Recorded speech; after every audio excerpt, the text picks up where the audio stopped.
Prime Minister's security breach in Punjab has brought into sharp focus the question on how the Prime Minister's convoy was stuck on a flyover for over 20 minutes in a border state with a troubled history.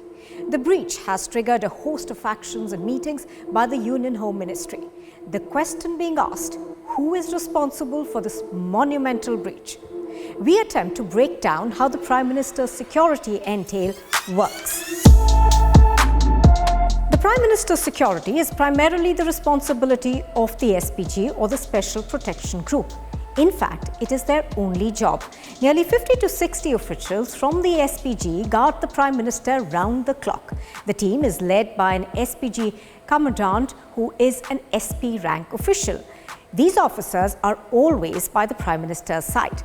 This is called the Prime Minister's inner ring. The outside rings of security are provided by the police and various paramilitary forces. So what happens when the Prime Minister travels within the country? Planning for the Prime Minister's travel is an elaborate security exercise that involves various central agencies like the IB and the state police forces. The SPG's Blue Book broadly lays down the guidelines for the Prime Minister's travel arrangements. 3 days before a scheduled event, the SPG holds what is known as the mandatory ASL or the Advanced Security Liaison with everybody who's concerned. Now, securing events of a large scale involve officials from the Intelligence Bureau, state police officials and the district magistrate. Every minute detail down to the T is thrashed out. Thereafter, an ASL report is prepared based on which all security arrangements are to be made. So how detailed is this ASL report? As a rule of thumb, the Prime Minister's itinerary is chalked out to the last minutiae, and it is expected that it will largely be adhered to. The ASL details how the Prime Minister will arrive in the state, whether it will be by air, road or rail, and once he lands, how will he then proceed to the venue of the program.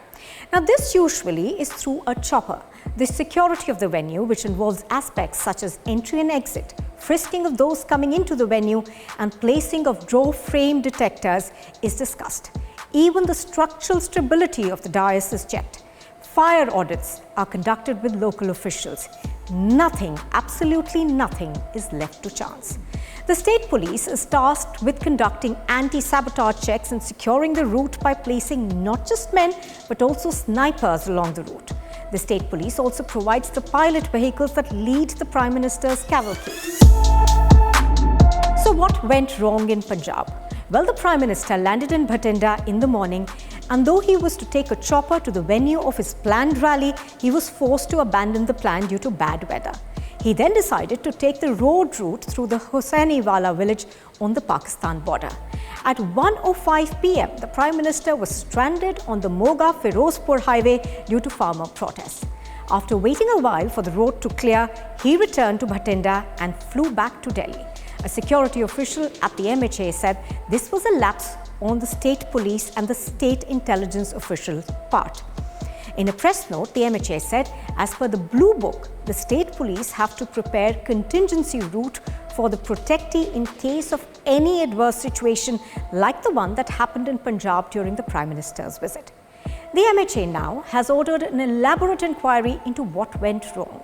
A team of the MHA is seeking details of deployment, picketing, rooftop deployment, barricades and other security measures that are taken by Punjab Police during the Prime Minister's visit.